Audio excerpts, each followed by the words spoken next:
মূল্যস্ফীতির চাপ কমিয়ে নিম্ন আয়ের মানুষকে স্বস্তি দিতে এবারের অর্থবছরের বাজেটে নিত্য প্রয়োজনীয় 60টি পণ্যে কর হার কমিয়েছে সরকার। এমন জনবান্ধব পদক্ষেপের সুফল পেতে বাজার ব্যবস্থাপনার উপর জোর দেওয়ার তাগিদ দিয়েছেন বিশেষজ্ঞরা। শুল্ক কমার সুফল ব্যবসায়ী নাকি ভোক্তা কার কাছে পৌঁছায় তার সঠিক মনিটরিং এর পরামর্শ তাদের। বিস্তারিত প্রতিবেদনে। মাননীয় স্পিকার, আপনাকে ধন্যবাদ। আমি আমির খসরু মাহমুদ চৌধুরী, পরিকল্পনা মন্ত্রী।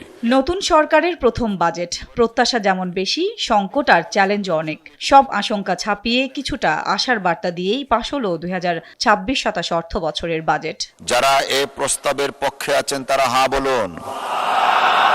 মূল্যস্ফীতির চাপে যখন নাজেহাল সাধারণ মানুষ, তখন মূল্যস্ফীতি 7.5% নামিয়ে আনার লক্ষ্য নিয়ে এবারের বাজেটে বেশ কিছু পদক্ষেপ নিয়েছে সরকার। সাধারণ মানুষের স্বস্তির কথা চিন্তা করে ধান, চাল, গম, আলু, হাঁস মুরগি, মাছ, পেঁয়াজ, রসুন, আদা, লবণ, চিনি, ভোজ্য তেল সহ অন্তত 60টি নিত্যপণ্যের উপর উৎসে কর কমিয়ে 0.5% করা হয়েছে। সরকারের এমন সিদ্ধান্তকে স্বাগত জানিয়েছেন বিশেষজ্ঞরা। তবে কর কমার সুফল ব্যবসায়ী নাকি ভোক্তা কার কাছে পৌঁছায় তার সঠিক তদারকির পরামর্শ তাদের। বেশ কিছু শুল্ক হার যৌক্তিক করা হয়েছে, সেগুলো রেশনালাইজেশন দিকে তারা গিয়েছেন বেশ কিছু পদক্ষেপ, কিন্তু বাজার ব্যবস্থাপনা এটার উপরেও মূল্যস্ফীতি নির্ভর করে। এটা কেবলমাত্র রাজস্ব নীতির বিষয় নয়। ওই কর কমার সুবিধাটা এখন কার কাছে যাচ্ছে?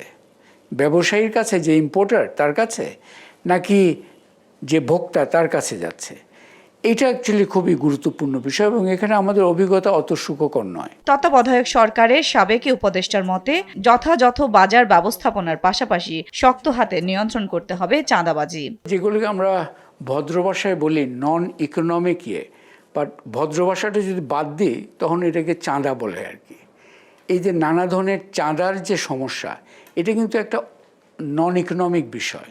এই যে জোর খাটিয়ে আপনার ইয়েদের থেকে মানে নানা ধরনের গোষ্ঠীর শক্তিগুলো এই যে একটা সাপ্লাই চেইনের বিভিন্ন পয়েন্টে বাড়তি একটা সুযোগ নেওয়ার চেষ্টা করে, এগুলোকেও অ্যাকচুয়ালি নিয়ন্ত্রণ করাটা খুব জরুরি। বর্তমান অর্থনৈতিক বাস্তবতায় সবচেয়ে বড় চ্যালেঞ্জ মূল্যস্ফীতি নিয়ন্ত্রণ করে সাধারণ মানুষকে স্বস্তি দেয়া। সরকারের এত পদক্ষেপ কাঙ্ক্ষিত লক্ষ্য অর্জনে কতটা সফল হয় সেটি এখন দেখার বিষয়।